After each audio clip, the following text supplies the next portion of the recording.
This is not 1971 anymore. We're not going back to a gold standard, at least not in the way that we think about it.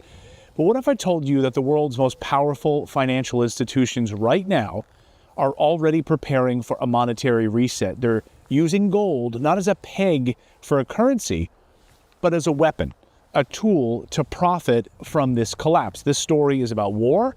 This story is about wealth and a little company that you might have actually heard of called BlackRock. Now, we've all heard the dream, right?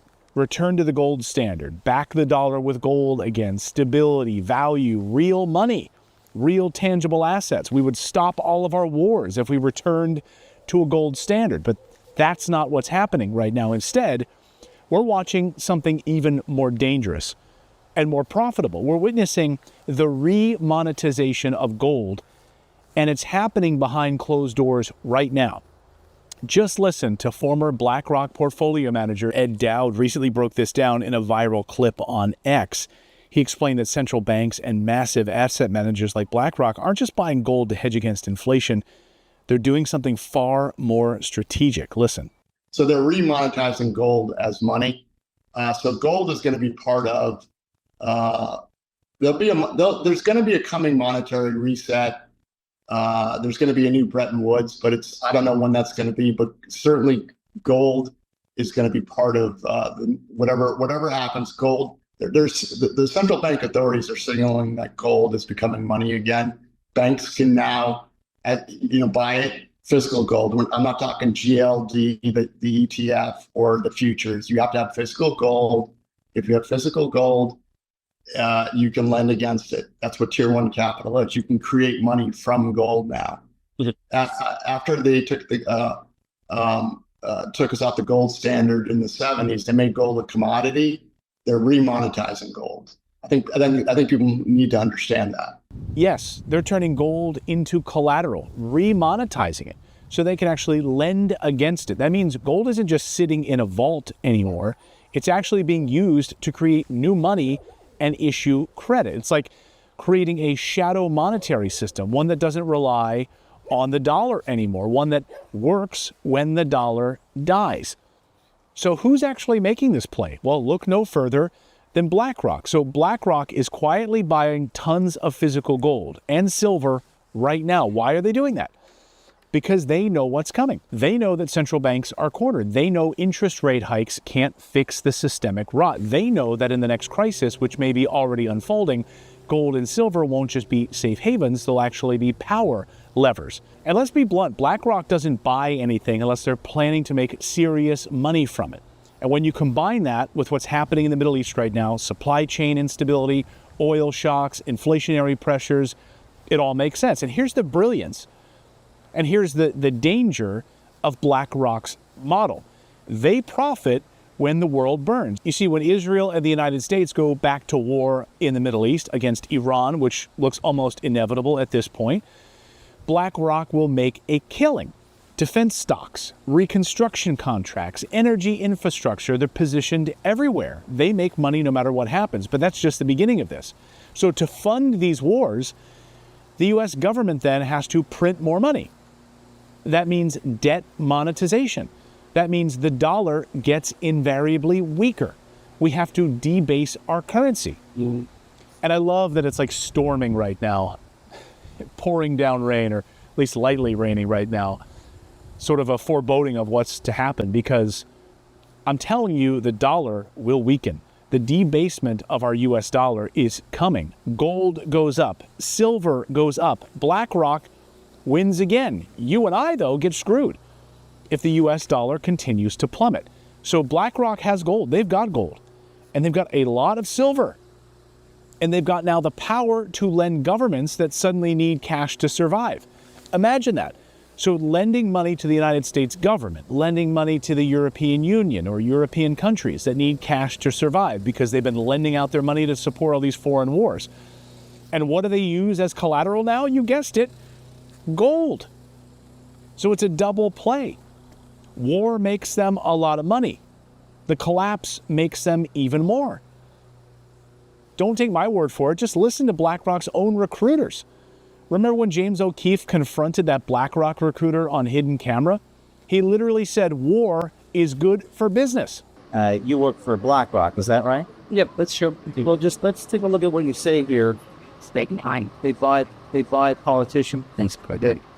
Big ton of money, you say? Like you can take this big ton of money, and then you can start to buy people. Ukraine is good for business. War is good for business. Ukraine is good for business. You know that, right? War is real good for business.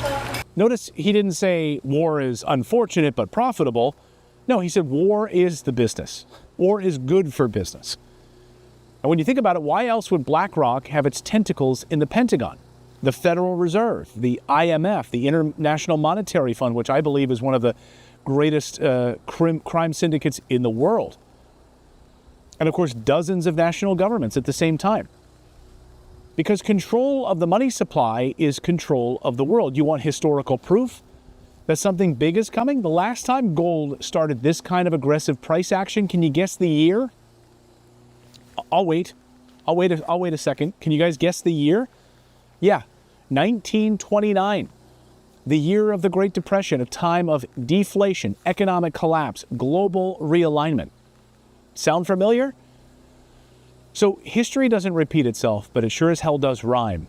And all of the signals are there right now. And we're not just looking at an inflation hedge right now. We're looking at the foundations of a new monetary system built by elites for themselves, not for us, not for you. But now here's the real kicker in all of this. This isn't about just macroeconomics. It's about total control. BlackRock isn't just hedging their wealth. They're positioning themselves right now to be the lender of last resort when the system cracks, when everything buckles and goes under. That gives them power over currencies, over governments, possibly even you. And by the way, I don't know if you saw, Russia just seized the largest lithium mine in the world. It was in Ukraine. Who'd they seize it from? Well, the Ukrainians, but who owned it? BlackRock. Now Russia has it. How do you think this is going to end? It's not going to end well. It's not going to end well at all. There's going to be enormous pressure from NATO and the EU to actually try to attack and go after Russia in a much bigger way. So what can we all do about it? What can you guys do? I mean, start by understanding right now that gold and silver aren't just shiny rocks. They're incredible leverage. And while elites are hoarding them right now and buying up as much as they can for a monetary reset, the average person is left watching the dollar decay in their savings accounts right now. That's why certain states are now allowing you to transact in gold and silver. Actually be able to use gold in Texas, in Florida. So I'm warning you guys, I see it happening. I see all the pieces coming together. And they may delay it a little bit, but don't be caught flat-footed right now. Watch what BlackRock is doing, not what they're saying. Because they'll tell you everything is fine while buying all the lifeboats behind your back. Hey, you guys are totally fine. And they're over here secretly buying gold and then remonetizing gold so that they can lend against it. Watch what they're doing, not what they're saying. Keep your eye on BlackRock. Keep your eye on Vanguard.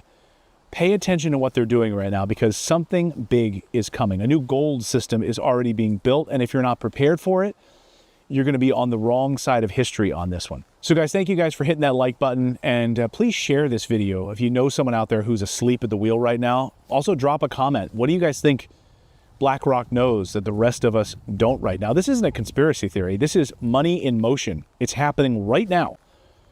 And war, as they say, it's good for business. Shout out to Smoke. Can be followed at SMQKEDQG. As of July 1st, 2025, gold is officially classified as money under Basel III Banking Rules. And just in case you missed it, as of July 1st, 2025, gold will officially be classified as a Tier 1 high-quality liquid asset under the Basel III Banking Regulations. That means U.S. banks can count physical gold at 100% of its market value toward their core capital reserves. And again, as you see on the bottom, Basel III makes it official gold is money again. If that's the case, this shift, call it basically a reset from 1971. Where are we going now with things like XRP, your Stellars, your hbars, your XDCs, anything tied to ISO 222.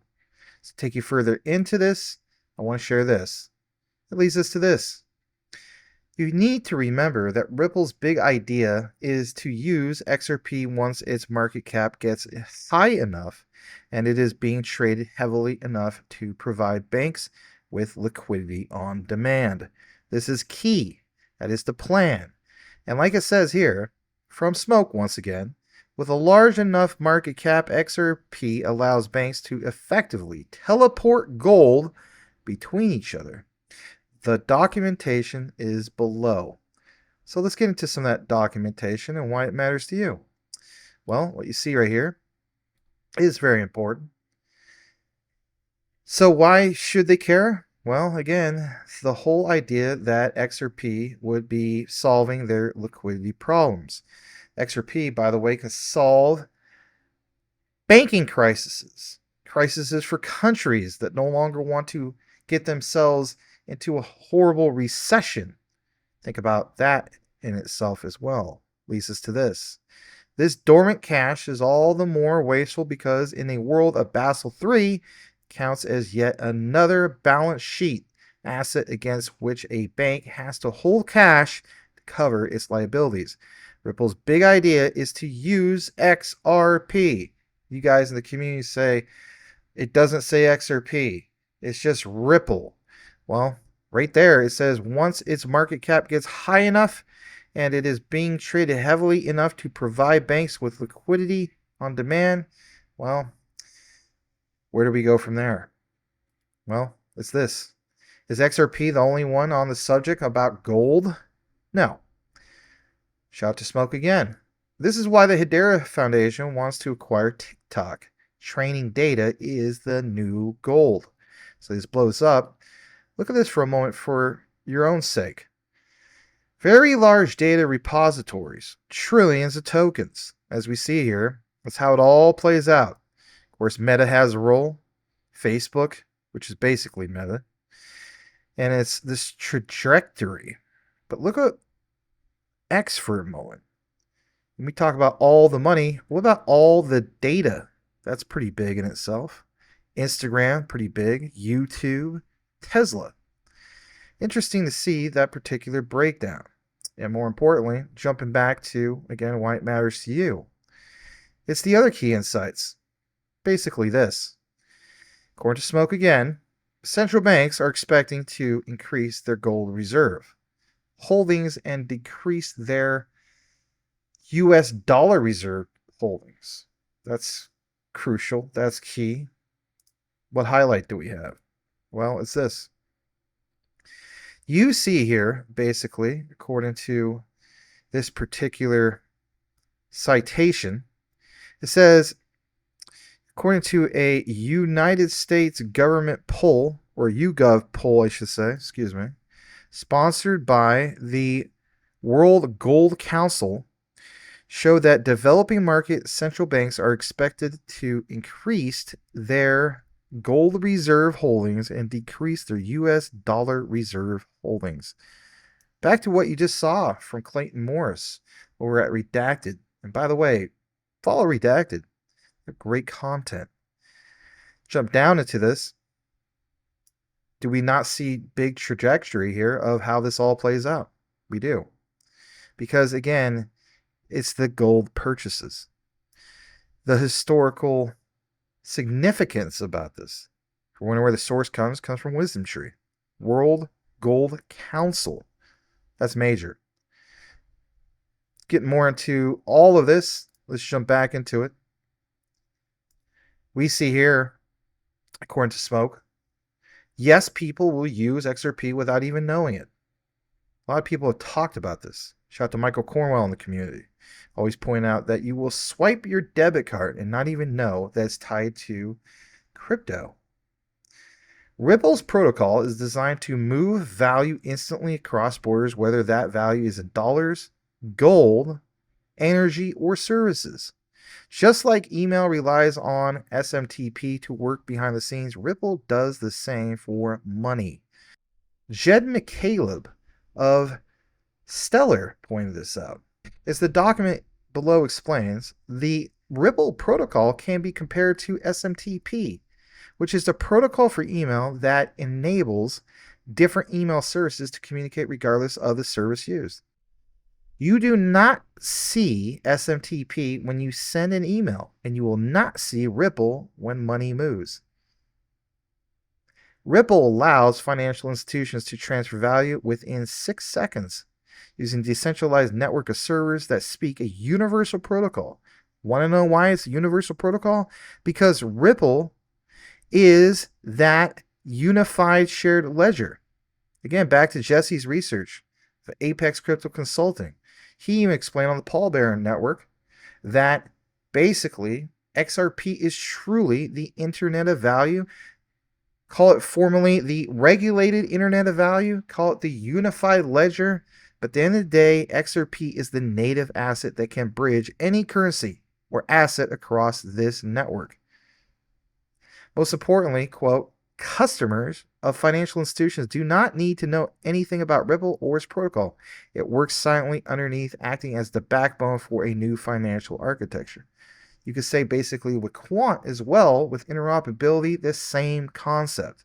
XRP is positioned to serve as the invisible engine behind global value.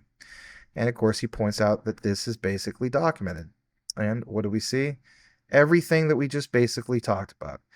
Right there, plain as day, mentioning some of these key things. You have to keep in mind that when we get to the bottom part, like it says, you need to understand not just the 6-second finality, but the liabilities that can represent fiat currencies, euros, dollars, pounds, also barrels of oil. Think about that statement about barrels of oil. Think about how we came out of the gold standard, the dollar being backed by the gold standard. Think about how the Saudis basically emerged in the world because of what is referred to as the petrodollar. Think of how we became dominant because of the petrodollar. At the end of the day, it's the new shift. It's the new reset. It is literally the reset being put into motion, and some people are still doubting some of these things. Jumping to the bottom part, talks about how financial institutions are primary users of Ripple and serve as gateways providing access for funds to enter and exit the network.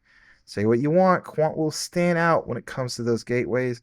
You may not see it yet, but it definitely is going to be the biggest player for that interoperability layer for those gateways.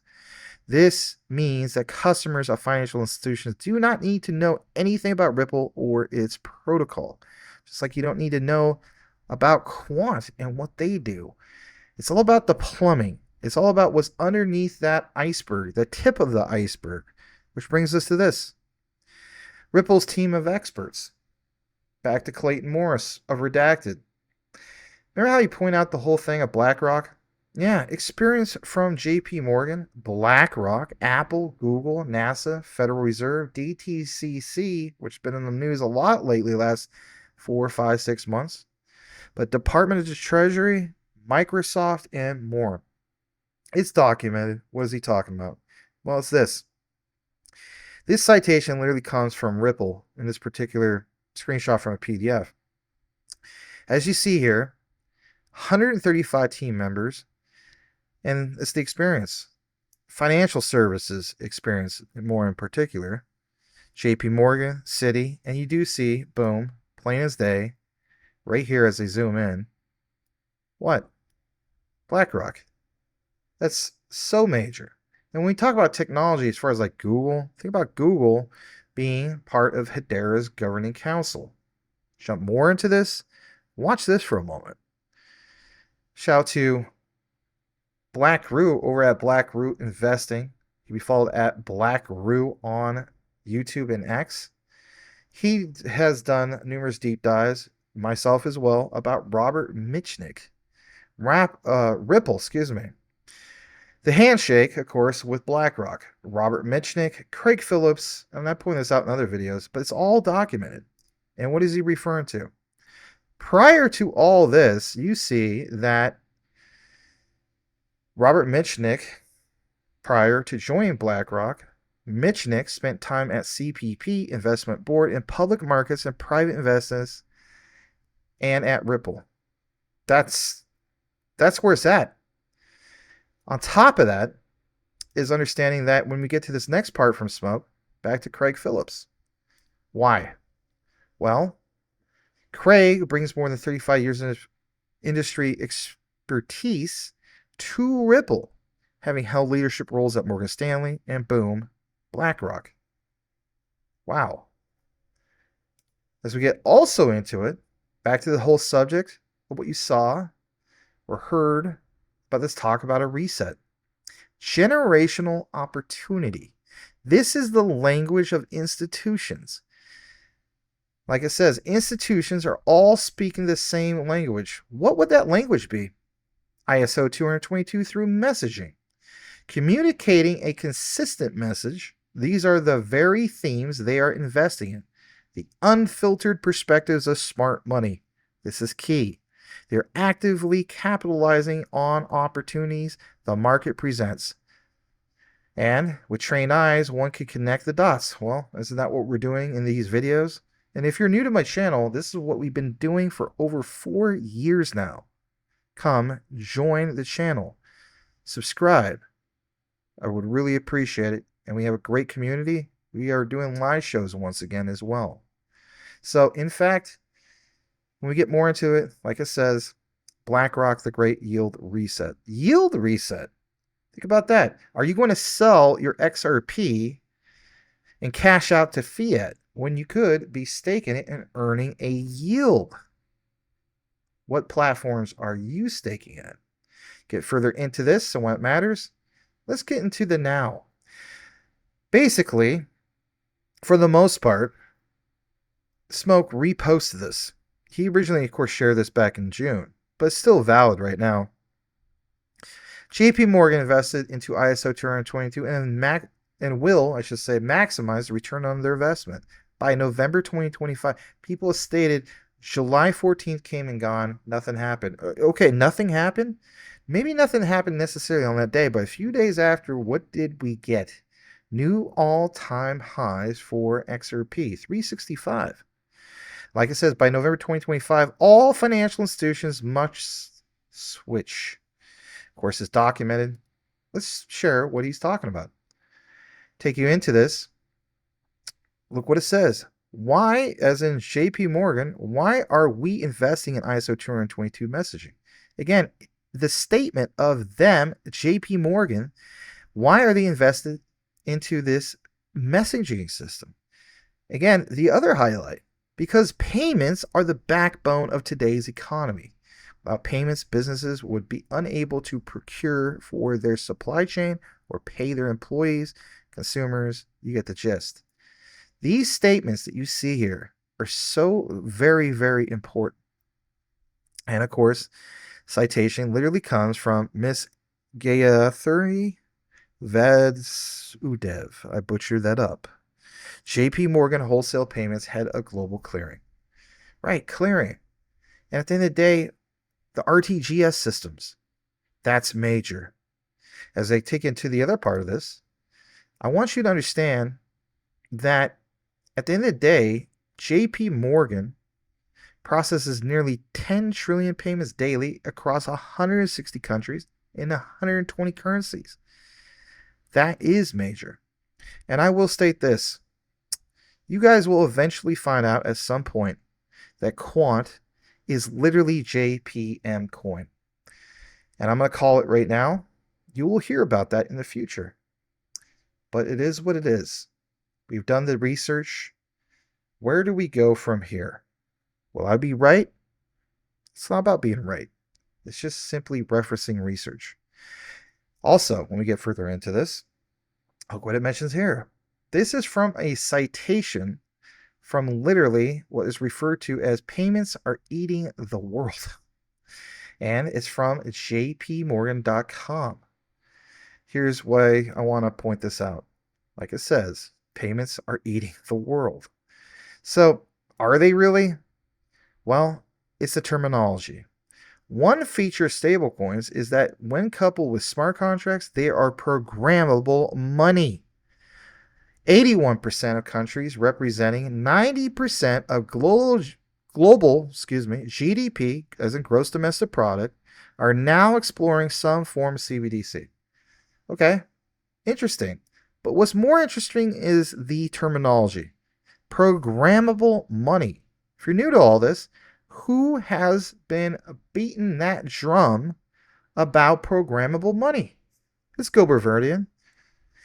As he points out, he's delighted to announce the launch of Quant, game-changing programmable money platform that transforms money from a simple transaction into a next-generation workflow with advanced programmability, automation, making money work for you. Of course, like it says, the next generation of finance. I wouldn't be surprised if their next slogan ends up being that, because right now they already have the slogan of the foundation for digital finance and the infrastructure for money. That's interesting. And of course, they're also the foundation for building on blockchain. 3 slogans. Take it to this other part, back to smoke. Bank for International Settlements publication discussing, quote, programmable micropayments with DLT while citing Ripple. This kind of matches some statements of the original Bitcoin white paper, does it not? Because in that original white paper, it mentions specifically things like a peer-to-peer cash system. But as we know, we have shifted with BTC from being, quote-unquote, a peer-to-peer cash system to the narrative of digital gold, or a store of value, or a digital gold store of value. Call it whatever you want nowadays, but here is the bottom line. It's DLT while citing Ripple. As we zoom in, it's uncovering the highlights. Bottom line is awesome research from Smoke once again. New technologies. Integrating innovative technology could overcome system problems. Look what's being mentioned here. I'll zoom in. As an example of a new foundational infrastructure, some DLT infrastructures combine a messaging system competing directly with SWIFT. Think about that. With digital currency and blockchain tech in retail payments, such as a design can transfer transaction information and settlement payments simultaneously and immediately. Wow. Take this other part. Actually, I'll just keep it right there. After payment is initiated from the sender, the system can provide more information. So that part where it says after a payment is initiated from the sender, now do you understand why JPMorgan has literally mentioned by name ISO 222 that they're invested into that? Because the system can provide more information. That information is sent through those messages. You may think that ISO 222 isn't a big deal. It's the biggest deal. And while we're not on a $10,000 XRP or $100,000 QNT at the moment, understand that the bigger picture has to play out through the tokenization of these technologies. So would we see transparency regarding each node's liquidity status and current exchange rate? I think we do. And boom, as I mentioned before, boil it, mash it, stick it in a stew. Because like it says here, whether stablecoins or GSC arrangements, the bottom line is borderless nature and fractionalization. The ability to support programmable micropayments through programmable money. And again, right below atomic settlement. That's so major. And people are sleeping on this stuff still to this day. Let's take you over to this. I want to show you this. I've stated this numerous times. Quant is definitely working with SWIFT, and people still question this. Here's proof. Once again, I shared numerous deep dives about this. Here's literally proof again. This is from Swift Events 2017. Okay?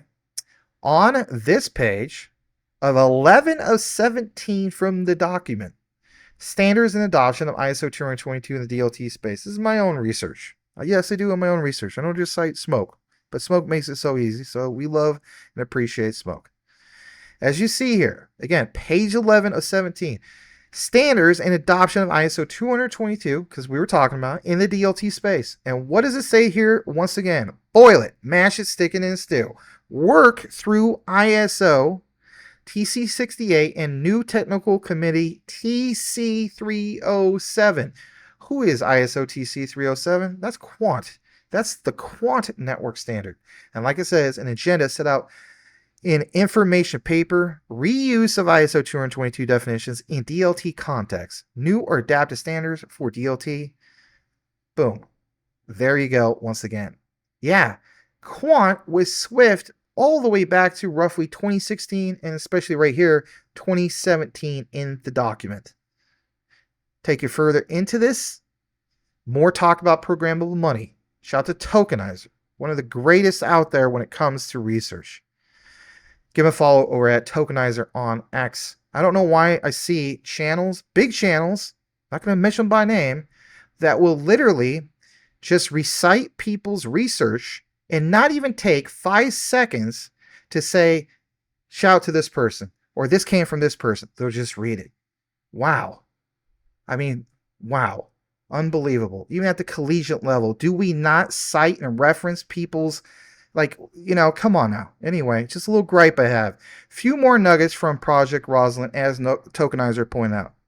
Each of members, I should say, that participated in the pilot built specific utilities to test the prototype. One, you have MasterCard, also Barclays, which has Quant connection, right? DVP support, delivery versus payment, if you're wondering what that stands for. Delivery versus payment is one of the biggest deals moving forward, okay? Bank of Canada, programmable money. Think about that, and think about Quant's role in this, and look at all the highlights, okay? I mean, programmable money, ladies and gentlemen. How about this other one? Tokenizer again. Citation. Thank you, Tokenizer. We recently saw Kazakhstan add programmable, or programmability, I should say, for their CBDC in a POC launch. We've seen Kazakhstan's digital Tenj, probably not pronouncing that right, DT leverages API gateways and the exact approach of QNT and SATP. A few months ago, I laid out all the member countries that are participants in TC307, the Quant Network Standard. Kazakhstan's still part of that. What's Gilbert been saying the last few years? Programmable money, ladies and gentlemen. So again, like, this is all matching up big time. And like what you also see here, I'll point this out. I may do a further deep dive in the future. Shout out to BB, Fan Barajas.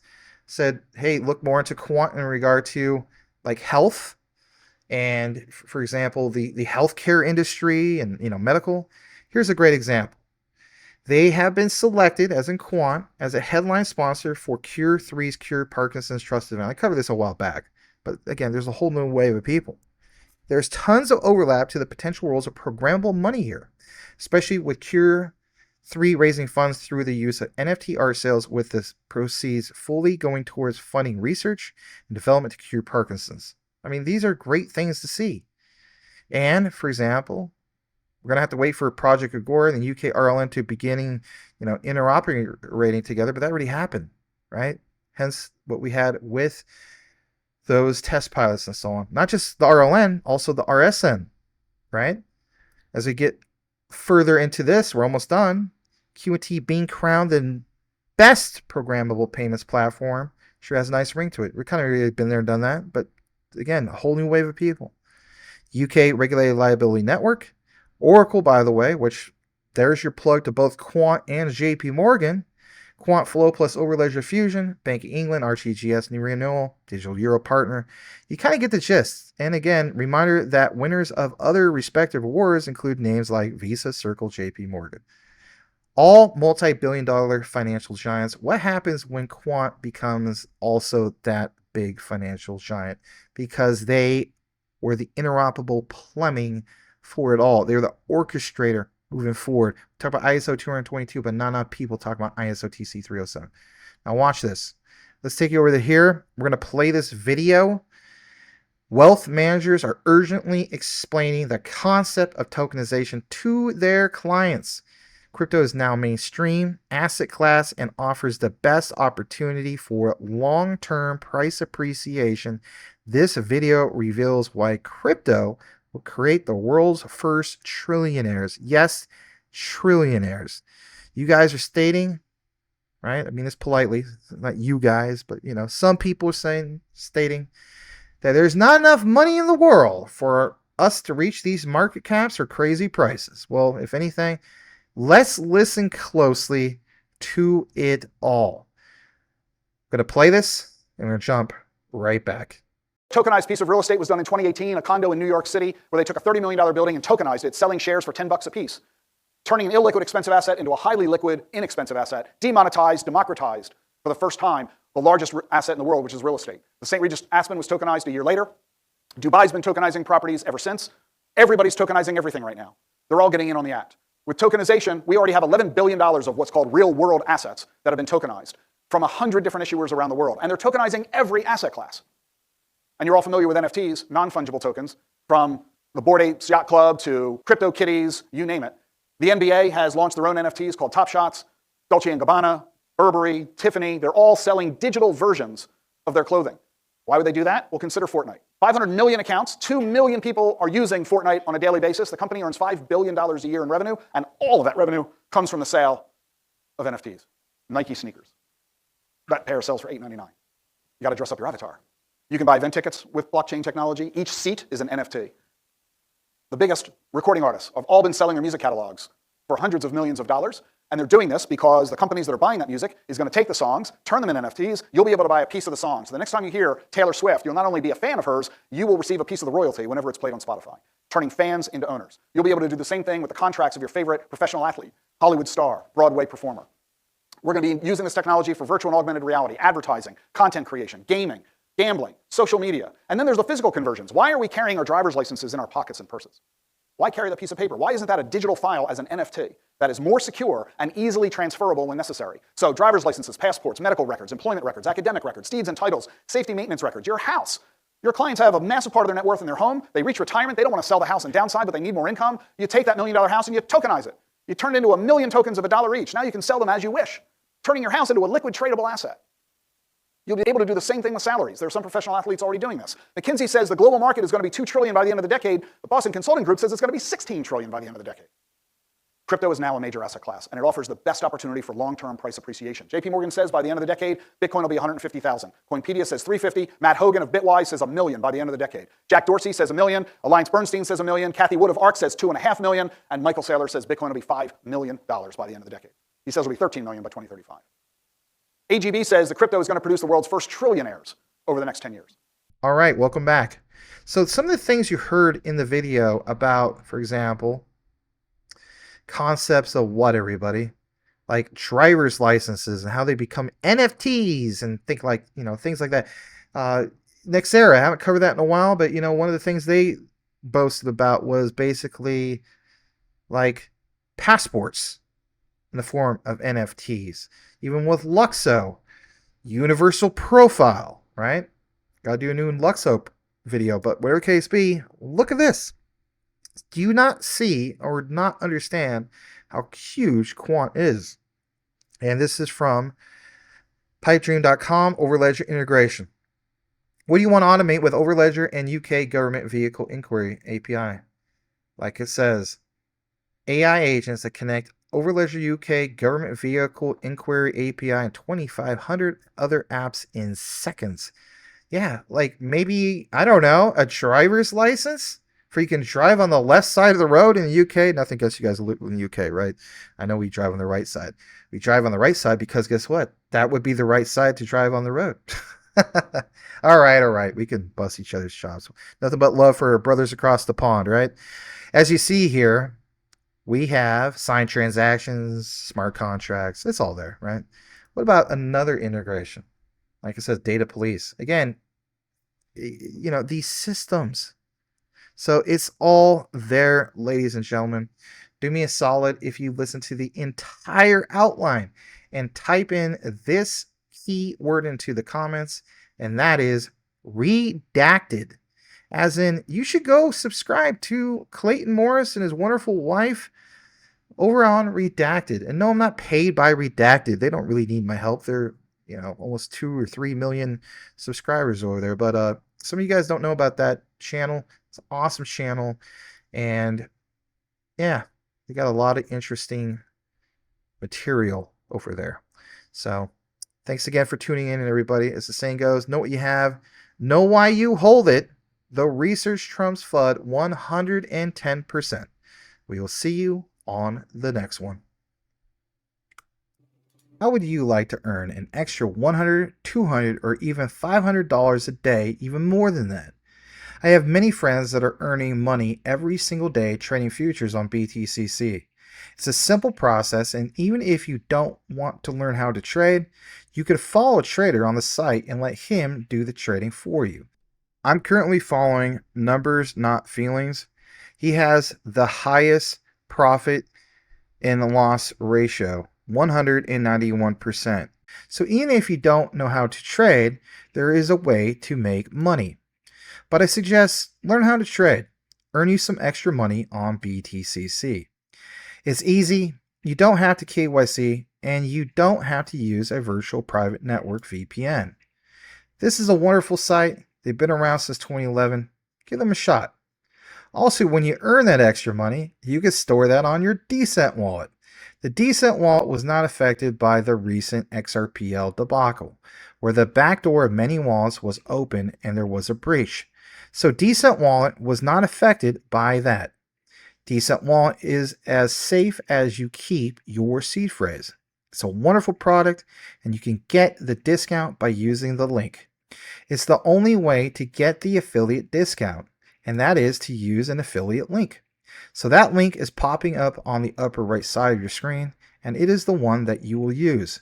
You will also get free shipping. Pick you up a Decent wallet today. Secure your assets. If you don't have them stored in a wallet and sitting on an exchange, then you're at risk. So pick you one up today. Thank you.